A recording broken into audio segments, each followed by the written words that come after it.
আপনারা দেখছেন নিউজ তৎকাল 24। নমস্কার, আপনাদের সকলকে স্বাগত জানাই নিউজ তৎকাল 24 এর পর্দায়। আপনাদের সাথে রয়েছে আমি ত্রিশাগ্নি। দেখে নিন এখনকার সংবাদ শিরোনাম। জনজাতি সম্প্রদায়ের আস্থা বদল, সাবরুমে রাজনৈতিক উত্তাপ নির্বাচনের আগে বাড়ছে। ধ্বংসপ্রায় রাস্তায় জনজীবন স্তব্ধ, স্ব উদ্যোগে সংস্কারের নামল গ্রামবাসী। ৮০ বছরের অসহায় বৃদ্ধা আজও ভাতা বঞ্চিত, সরকারি সাহায্যের অপেক্ষায়। শান্তির বাজার বীরচন্দ্র মনুতে বাজার সভায় বিজেপি কর্মীর উপস্থিতি লক্ষণীয়। অসহায় বাবার আকুতি, ছেলের চোখের জন্য সাহায্য চাই। বিজেপি প্রাক্তন সাংসদ রেবতী ত্রিপুরার ভাই টিপরা মথায় যোগ। বিলুনিয়া সুকান্ত ভট্টাচার্যের জন্মশতবর্ষ উদযাপন।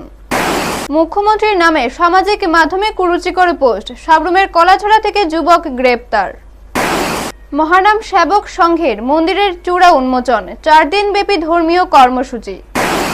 দেখে নিন এখন সংবাদ বিস্তারিতভাবে। দক্ষিণ ত্রিপুরার সাবরুম মহকুমায় আসন্ন এডিসি নির্বাচনকে ঘিরে রাজনৈতিক তৎপরতা তীব্র রূপ ধারণ করেছে। শনিবার 40 সাবরুম বিধানসভা এলাকার 13 নং বুথের আমলিঘাট মেরুপাড়া এলাকায় অনুষ্ঠিত উঠান সভায় এই হাওয়া স্পষ্টভাবে চোখে পড়ে। সভায় 2টি পরিবারের মোট 10 জন ভোটার সিপিএম ছেড়ে বিজেপিতে যোগদান করেন। নবাগতদের হাতে দলীয় পতাকা তুলে দিয়ে স্বাগত জানান সাবরুমের প্রাক্তন বিধায়ক শঙ্কর রায়। সভায় বক্তব্য রাখতে গিয়ে শঙ্কর রায় বলেন, একসময় ত্রিপুরার 20টি জনজাতি সংরক্ষিত আসনের বেশিরভাগই সিপিএম জয়ী হতো, কিন্তু বর্তমানে তাদের হাতে একটি আসনও নেই। তিনি দাবি করেন, জনজাতি সম্প্রদায়ের মানুষ বুঝতে পেরেছেন যে তাদের দীর্ঘদিনের পিছিয়ে পড়ার অন্যতম কারণ ছিল সিপিএম এর মিথ্যে নীতি ও মিথ্যে রাজনীতি। তিনি আরও যোগ করেন, উন্নয়ন এবং জনজাতিদের অধিকার রক্ষার স্বার্থে মানুষ এখন বিজেপির প্রতি আস্থা প্রকাশ করছেন। এই ধারা আগামী এডিসি নির্বাচনে প্রতিফলিত হবে বলে তিনি আশাবাদী। ব্যুরো রিপোর্ট, নিউজ তৎকাল 24। পুরা রাজ্যের 60টা বিধানসভার আসন, এর মধ্যে 20টা আসন হল এসটি। বহু নির্বাচনে 20-এ 20 সিপিএম পার্টির জিতত। আজকে কি সেই 20টা আসনের মধ্যে একটা আসনও সিপিএম জিতে না। কেন জিতে না?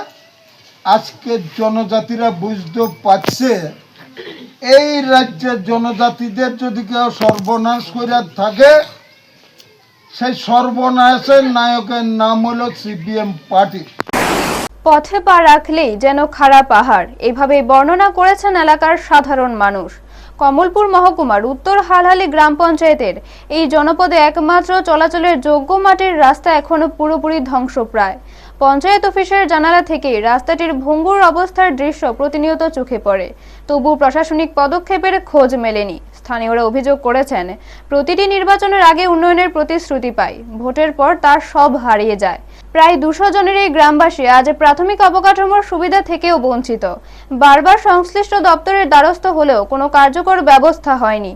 অসহায় ও ক্ষুব্ধ গ্রামবাসীরা অবশেষে স্ব উদ্যোগে রাস্তাটি সংস্কারের কাজে হাত দিয়েছেন। বর্ষার সময়ে পরিস্থিতি আরো ভয়ঙ্কর হয়ে ওঠে। মোটর বাইক বা সাইকেল তো দূরের কথা, পায়ে হেঁটেও চলাচল প্রায় অসম্ভব হয়ে পড়ে। গ্রামবাসীরা তীব্র ক্ষোভ প্রকাশ করে প্রশাসনের কাছে অবিলম্বে স্থায়ী সমাধানের দাবি জানিয়েছেন।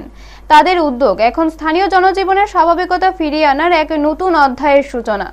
ব্যুরো রিপোর্ট, নিউজ তৎকাল 24। কি হয়েছে কোন তো?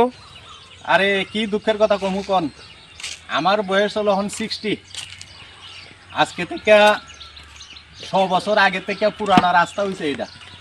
এই রাস্তা লাগা আমরা দাবি করতে করতে করতে করতে আজকে এত বছর গত হইল, এখন পর্যন্ত এই রাস্তার কোনো শুরু হয়েছে না। তারা আমার কাছ থেকে জায়গা চাইছে, আমরা জায়গা দিছি, জায়গা টাকা সব কিছু তার কাছে দেওয়া। এরপরেও আজকে কর্ম কালকে কর্ম স্যাংশন হইব, এই হইব সেই হইব, তাল বাহানা চলতেছে। এখানেও না এলেও 2টা গ্রাম আছে, একটা কাইমসরাই, একটা কৃষ্ণনগর, পশ্চিম আলালি। সব লোকের যাতায়াত এই রাস্তা।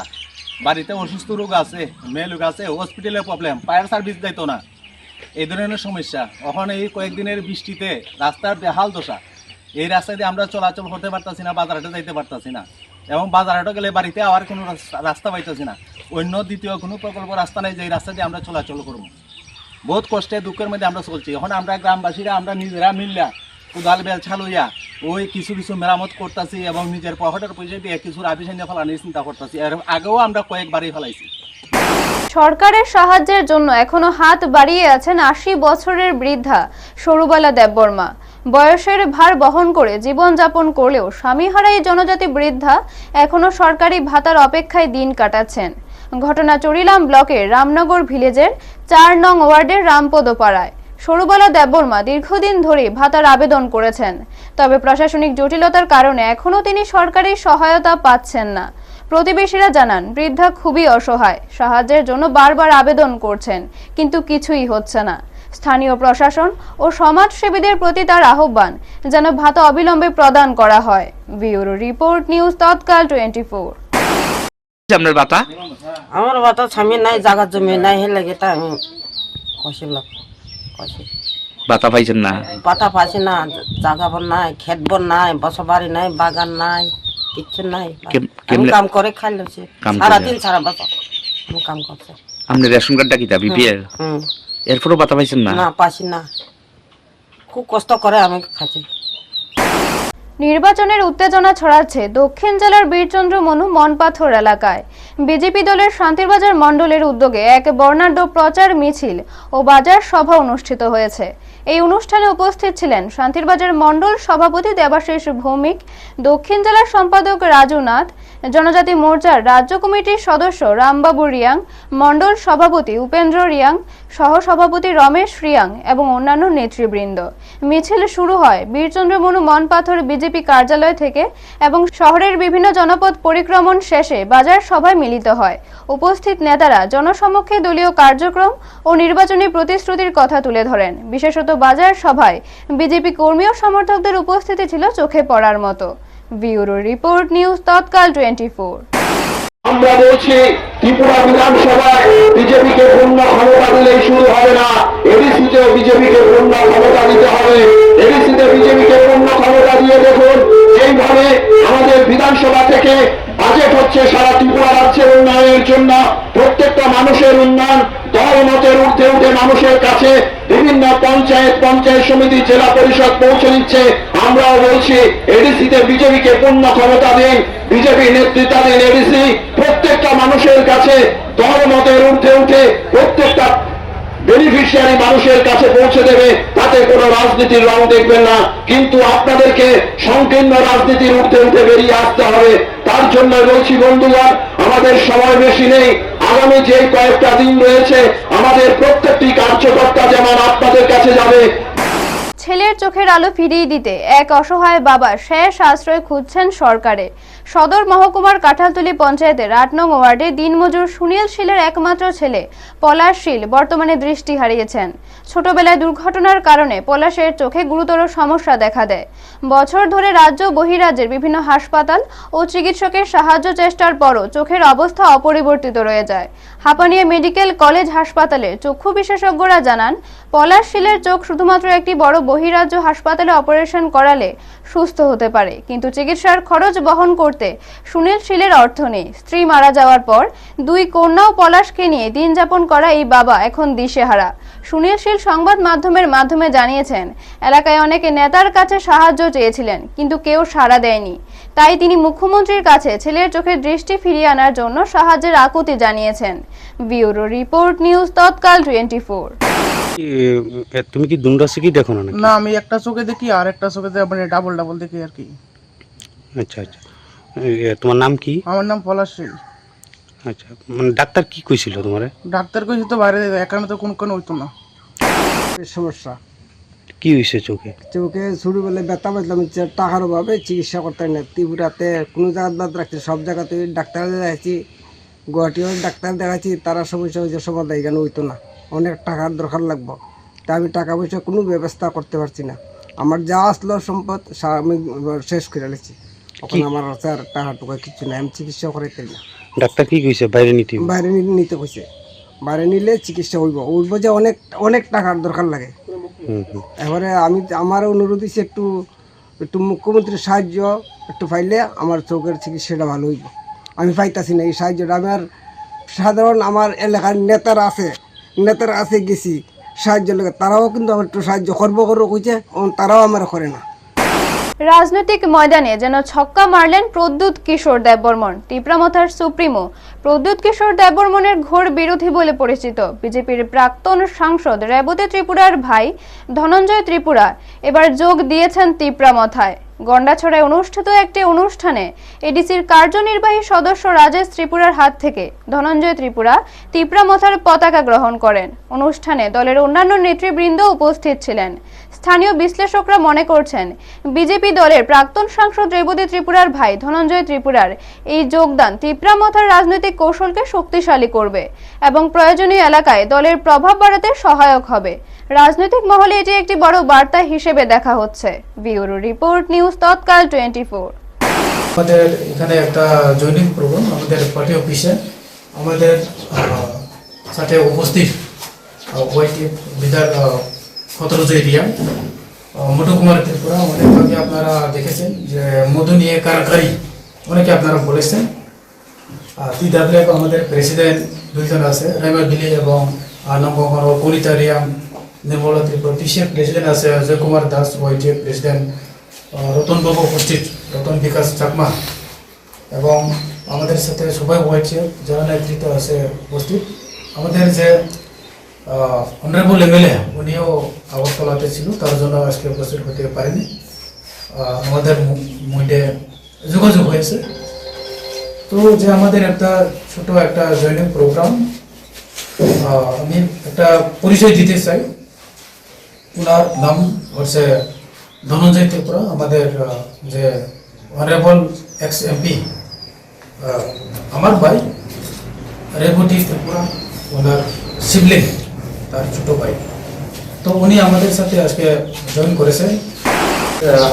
Kuila media tabrona hambai ini jong bona bisa di promote party official jong kaisa joining program raijaka of live program chini loge to chini prongnam diem sara Tripura ngkai chini active warriors damri ngkai chini TWF ni tene prime village ni president Madam Nirmala Tripura, Adnong Gonganagor, Gonatrisha DC constituency ni President Kolita Riam, TCF President Dwi Kumar Das, Chini Block Secretary Mau Pramod Rodon Tripura, Chini YTF ni 25 Village President Rodon Vikas Satma, Chini Secretary Sorajit Riam, Kita Chini Tomo Chini dignitaries, Poga Chini Chairman Rock, Kita Joto Hainai, Oro যতন lunch হব ওখানে তিনি আরো joining programme চংখাই লেখা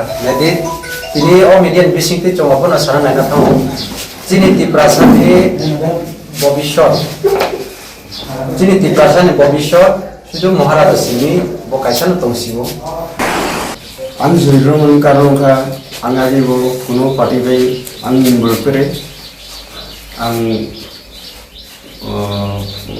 नाई दंखा माने महाराज जे काम के माने बाओ बाई दङ जों छोट बाय रखो दङ आनि बायनो जों तो छोट बाय जों बायनो बन्धु बान्धव बाय जाय हो किन्तु आं अंगको आं अनेक काम नायका आंखा काम नायो आं व्यक्ति पर्सनल आं पार कालार नाया जेबो काम खैनाय बनो आं अंगको आनि ताको बुहंथं बा माफामथं बन्धु बान्धवथं आंखा जतबाय आं फ्री माइनो सलै तंनाम सुजागो तिगे ओ इंगो बाय राज बाय खतर बाय न बंनो आं थेंग जानायो बगानो बगनि इंगो दल दिखुनमान बागै इंगाय आं सुदु एकटा गंनो सानाम सुगो त्रिपुरा आं जेंद्र मनखा आं महाराज जे काम खेमने बेनि काम आं चालाखा एवन बगाय आं तिनि खेमने আচ্ছা বিশ্ব কবিতা দিবসে বিলুনিয়া সুকান্ত ভট্টাচার্যের জন্ম শতবর্ষ উদযাপন শুরু করা হয়। এই উপলক্ষে বিলুনিয়া জনগ্রন্থাগারে আয়োজিত কবি সম্মেলনে উপস্থিত ছিলেন দক্ষিণ ত্রিপুরার বিভিন্ন কবি ও সাহিত্যিক। আলোর পথযাত্রী শীর্ষক অনুষ্ঠানে শতবর্ষী দৃপ্ত উচ্চারণকে সামনে রেখে সুকান্ত ভট্টাচার্যের সাহিত্য কর্ম ও ভাবধারাকে নতুন প্রজন্মের কাছে তুলে ধরাই মূল লক্ষ্য হিসেবে নিয়েছে কমিটি। অনুষ্ঠানের উদ্বোধন করেন অবসরপ্রাপ্ত বিচারপতি ও বিশিষ্ট লেখক আশিস পাল। এছাড়া উপস্থিত ছিলেন বিধায়ক দীপঙ্কর সেন সহ অন্যান্য বিশিষ্ট অতিথিরা। অনুষ্ঠানে কবিরা তাদের স্বরচিত কবিতা পাঠের মাধ্যমে সুকান্ত ভট্টাচার্যের শিল্প ও দর্শনের প্রতি শ্রদ্ধা নিবেদন করেন। সুকান্ত জন্ম শতবর্ষ উদযাপন কমিটি বিলোনিয়ার উদ্যোগে এই বর্ষব্যাপী কর্মসূচির মাধ্যমে তার সাহিত্য ও জীবন দর্শনকে জনপ্রিয় করতে কাজ করবে। ব্যুরো রিপোর্ট, নিউজ তৎকাল 24। প্রিয়তমা,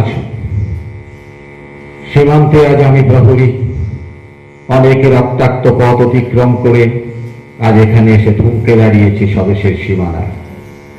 ধূসর তিউনেশিয়া থেকে স্নিগ্ধ ইতালি থেকে ছুটে গেছি বিপ্লবী ফ্রান্সে, নক্ষত্র নিয়ন্ত্রিত নিয়তির মতো দুর্নিবার অপরাহত রাইফেল হাতে।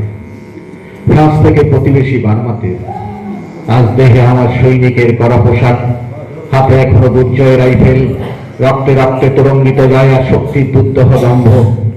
আজ এখন সীমান্তে প্রহরী আমি। আজ কিন্তু নিরাকাশ আমায় পাঠিয়েছে আমন্ত্রণ, স্বদেশের হাওয়া বয়ে এনেছে অনুরোধ। চোখের সামনে তুলে ধরেছে সবুজ চিঠি, কিছুতেই বুঝি না কি করে এড়াবো তাকে, কি করে এড়াবো এই সৈনিকের কড়া পোশাক। যুদ্ধ শেষ, মাঠে মাঠে প্রসারিত শান্তি, চোখে এসে লাগছে তারই শীতল হাওয়া। প্রতি মুহূর্তে স্লথ হয়ে আসে হাতের রাইফেল, গা থেকে খসে পড়তে চায় এই কড়া পোশাক। মুখ্যমন্ত্রীর বিরুদ্ধে সামাজিক মাধ্যমে বিভিন্ন কুরুচিকর মন্তব্য পোস্ট করায় সাবরুম মহকুমার কলাছড়া থেকে এক যুবককে গ্রেপ্তার করেছে পুলিশ। সাবরুম থানার পুলিশ তাকে প্রথমে থানায় নিয়ে আসে এবং পরে আগরতলা পশ্চিম থানার পুলিশের হাতে হস্তান্তর করে। প্রাথমিক তদন্তে দেখা গেছে সাবরুম মহকুমায় আরও কয়েকজন যুবক ফেক আইডি ব্যবহার করে সামাজিক মাধ্যমে কুরুচিকর মন্তব্য করে। পুলিশ জানিয়েছে, সামাজিক মাধ্যমে কুরুচিকর পোস্ট করা এবং ভুয়া আইডি ব্যবহার করে অপপ্রচার চালানো বেআইনি। পুলিশ এই ধরনের কর্মকাণ্ডে জড়িত সবাইকে আইনের আওতায় নিয়ে আসবে বলে জানিয়েছে। এই ঘটনা সামাজিক মাধ্যমে সতর্কতার বার্তা হিসেবে কাজ করছে। পুলিশ বলেছে, যারা ফেক আইডি ব্যবহার করে অপপ্রচারে লিপ্ত তাদের প্রতি সতর্ক থাকা উচিত। ব্যুরো রিपोर्ट, न्यूज तत्काल 24। अभी तक जो पोस्ट किया था सीएम के लिए, अभी इन्वेस्टिगेशन है, अभी कुछ लोगों को हमने पूछताछ चल। कितने कितने लोग को? वो बाद में होगा। और कोई है क्या? अभी कंफर्म करेंगे यहाँ कुछ लोगों को हमने पूछताछ के लिए। নিখিল ত্রিপুরা মহানাম সেবক সংঘের নবনির্মিত মন্দিরের চূড়া উন্মোচন উপলক্ষে আগামী 24 থেকে 27 মার্চ পর্যন্ত 4 দিনব্যাপী ধর্মীয় ও সাংস্কৃতিক কর্মসূচির আয়োজন করা হয়েছে। রবিবার এক সাংবাদিক সম্মেলনে সংঘের কর্মকর্তারা এই কর্মসূচির বিস্তারিত জানানো হয়। কর্মসূচির মধ্যে থাকবে ভাগবত পাঠ, যজ্ঞ, ধর্মসভা ও সাংস্কৃতিক অনুষ্ঠান। 24 মার্চ মঙ্গল ঘট স্থাপনের মাধ্যমে সূচনা, 25 মার্চ ভাগবত পাঠ, 26 মার্চ বিশেষ পূজার পর মন্দিরের চূড়া উন্মোচন এবং 27 মার্চ মঙ্গল যজ্ঞ, ভোগ বিতরণ ও ধর্মসভা অনুষ্ঠিত হবে। চূড়া উন্মোচন অনুষ্ঠানে মুখ্যমন্ত্রী ডক্টর মানিক সাহা, সাংসদ রাজীব ভট্টাচার্য, মেয়র দীপক মজুমদার সহ অন্যান্য বিশিষ্ট ব্যক্তিদের উপস্থিত থাকার কথা রয়েছে। মন্দির কর্তৃপক্ষ সকল ভক্তদের এই অনুষ্ঠানে অংশগ্রহণের আহ্বান জানিয়েছেন। উল্লেখ্য, 1982 সালে প্রতিষ্ঠিত এই মন্দিরটি চূড়া উন্মোচনের মাধ্যমে পূর্ণাঙ্গ রূপ পেতে চলেছে। ব্যুরো রিপোর্ট, নিউজ তৎকাল 24। উন্মোচন উপলক্ষে আমরা 4 দিনের একটা অনুষ্ঠান সূচি নিয়েছি। 24 মার্চ থেকে নিয়ে 27 মার্চ। যার প্রথম দিন 24 মার্চ মঙ্গল ঘট স্থাপন হবে এবং সন্ধ্যাবেলায় শ্রীমৎ ভাগবত পাঠ করবেন আমাদের সর্বভারতীয় সম্পাদক শ্রীমৎ বন্ধুবর ব্রহ্মচারী মহোদয়। দ্বিতীয় দিন সন্ধ্যাবেলায় শ্রীমৎ ভাগবত পাঠ করবেন শ্রী জ্যোতির্ময় গুহ, সর্বভারতীয় সম্পাদক মহানাম সেবক সংঘ। এবং তৃতীয় দিন বিশেষ আমাদের একটা পুজো হবে উপরে চূড়ার উন্মোচন উপলক্ষে সকাল 7টার থেকে। তারপরে চূড়ার উন্মোচন হবে। সন্ধ্যাবেলায় আবার শ্রীমৎ ভাগবত পাঠ করবেন, মহানামগণ থেকে আসবেন সাধু শ্রীমৎ দেবানন্দ ব্রহ্মচারী মহোদয়। এবং চতুর্থ দিন শেষ অনুষ্ঠান সকাল 8টায় একটা যজ্ঞ অনুষ্ঠান হবে, শ্রী বন্ধু স্মরণমঙ্গল যজ্ঞ। তারপর ভোগ নিবেদন, ভক্তদের মধ্যে প্রসাদ বিতরণ করা হবে। সন্ধ্যাবেলায় একটা ধর্মসভার আয়োজন করা হয়েছে। ধর্মসভায় অংশগ্রহণ করবেন কলকাতা থেকে আগত শ্রীমৎ বন্ধু গৌর ব্রহ্মচারীজি, শ্রীমৎ দৈপায়ন বন্ধু ব্রহ্মচারীজি, শ্রীমৎ বন্ধু সরস্বতী ব্রহ্মচারীজি, আগরতলার শ্রীমৎ সমাধি বন্ধু ব্রহ্মচারী, স্বর্ণানন্দ ব্রহ্মচারী, বন্ধুর ব্রহ্মচারী, করিমগঞ্জ থেকে আসবেন আমাদের গুরু ভ্রাতা সুখেন্দ্র শেখর দত্ত, জ্যোতির্ময় গুহ, এবং সমগ্র এই 4 দিন অনুষ্ঠান পরিচালনা এবং সঞ্চালন করবেন আমাদের মহানবমনে আমাদের এই আশ্রিত আমাদের গুরু ভাই শ্রী আশ্রিত মহাশয়। এবং সেদিন সন্ধ্যাবেলা একটা সাংস্কৃতিক অনুষ্ঠানের মাধ্যমে এই 4 দিন ব্যাপী অনুষ্ঠানের পরিসমাপ্তি করেছি আমাদের রাজ্যীয় সিএম প্রফেসর ডক্টর মানিক শাহ মহোদয়কে। এছাড়া থাকবেন পৌর নিগমের মেয়র দীপক মজুমদার মহোদয়, আমাদের এখানকার কর্পোরেটর শ্রীমতী রত্না দত্ত মহোদয়, শ্রীমতী অঞ্জনা দাস এবং রাজীব ভট্টাচার্য মহাশয়। এদেরকে আমরা আমন্ত্রণ করেছি এবং তারা কথা দিয়েছেন, কিন্তু তাদের যেহেতু বিভিন্ন জায়গায় অনুষ্ঠান থাকে, কোনো কারণে হয়তো আটকে পড়ে গেলে নাও আসতে পারে, কিন্তু তারা আসবেন বলে আমাদেরকে সম্মতি জানিয়েছে। 1982 সনে 14ই সেপ্টেম্বর আমাদের এই মন্দির গুরুদেব ডক্টর মহানামদত্ত ব্রহ্মচারীজি, যিনি সনাতন ধর্মের সারা বিশ্বে ভ্রমণ পরিচালনা করে আসছেন, সনাতন ধর্মের প্রচার করেছেন স্বামী বিবেকানন্দর পরেই, তার এই মন্দির নিজের হাতে কলা গাছের মধ্যে দাঁড়িয়ে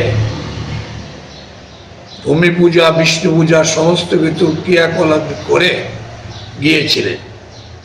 আজ উনি নেই, আমরা আছি ওনার শিষ্য হিসাবে। আমরা ধীরে ধীরে আমরা আজ মহানামঙ্গল